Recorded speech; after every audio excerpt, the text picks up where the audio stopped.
Hello everyone, welcome to PE or Political Education.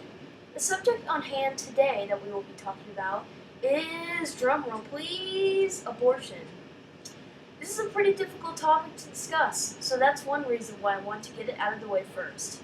I also decided to go on this topic because of all the recent pro-choice movements and the controversy of Planned Parenthood. As my new formula will do, we will start with the right's point of view, then we will head to the left's.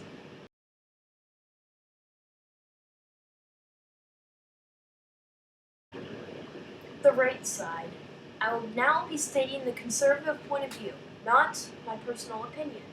The gist of their argument is that abortion is wrong because the unborn baby, or the fetus, is a living, breathing organism that can feel pain and should be protected by basic human rights.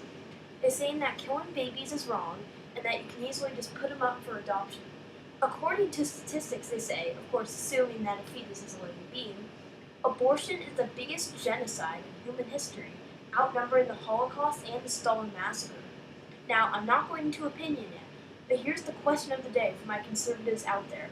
What's your solution for foster care? If all these babies can't be killed in cases of, let's say, teenage moms or rape and incest, then you put them up for adoption, but only 3% of children are getting adopted, and the rest have to lug around trash bags with their belongings and have an extremely hard time getting on their feet in life.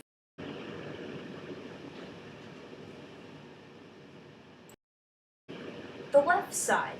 I will now be stating the liberal point of view, not my personal opinion still. The left's argument essentially is the fetus is still part of the woman's body being in her womb, and so, tying into that, the woman should have the ultimate choice in whether the baby should be born or not. They say abortion is good, especially in cases of rape and incest, where a baby is born unwillingly. They also say it is useful for unwilling teenage moms who do not have the money or insurance to raise a child. I'm still not going into opinions yet, but my question of the day for liberals out there is, when is the fetus a separate being from the mother? It is fact that abortions are happening on children that can perform bodily functions of a human and can feel pain. Opinion time, finally. Disclaimer, this is my personal opinion, so do not get mad or angry at what I believe in. Okay, so let's start here. Something is alive once it can perform human functions. That's what I'm going to base it off of. That's going to be my base definition here, so I can go on with my opinion here. The earliest a fetus can survive, and just as this barely possible in a few cases, is 22 weeks old. That's still a low percentage there. But using that knowledge, most abortions are done a good amount of time after that time period. Does that mean you're killing a living being? Technically speaking, yes. However, what about cases of rape and incest, the left cries, you ask?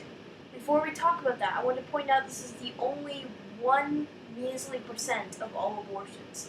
Saying abortions are okay by taking that case and treating it like it's all of them is faulty thinking. My opinion is that you are killing a baby unjustly for those other cases that aren't rape and incest.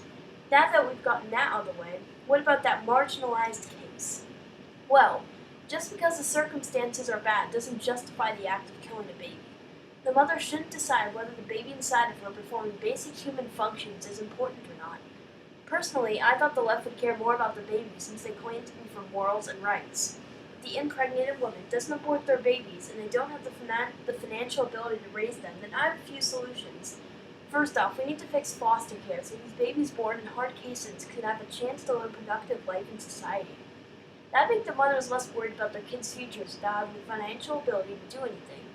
Second thing that I think should be done is there should be a program to help teenage moms or unwilling mothers get the financial aid they need to raise their children to be productive members of society.